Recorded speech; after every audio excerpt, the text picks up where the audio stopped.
If I rewind the clock back 6 to 7 years, the YouTube began to obsess over a Canadian professor known as Jordan Peterson. There was something about the way he spoke that captivated the minds of many, especially young men. He writes a book called 11 Rules for Life. It sounds a little bit like the 10 Commandments, like the 7 deadly sins. He talks about the stories of the prophets from a psychological angle. And many young men latch onto him because he has one message for young men: be responsible, be prophetic, stay away from what the prophets have been telling us to stay away from for years and decades and generations. People latched onto him, and then in the recent Palestine crisis, he showed his true colors. Yeah, I did today.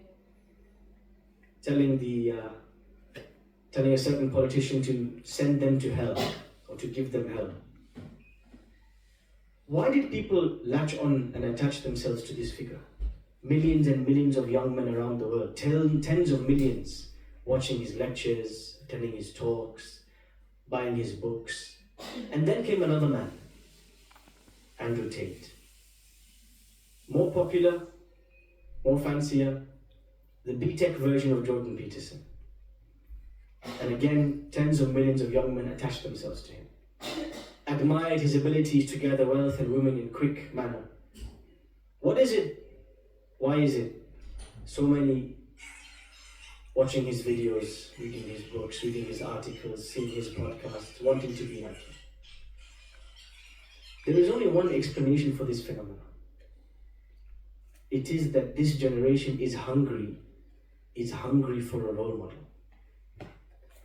And because we don't have the Prophet ﷺ alive with us today, talking in podcasts and doing speaker tours and writing articles and running around, many of us, in our amnesia and our short-term memory, we have forgotten what he really was like.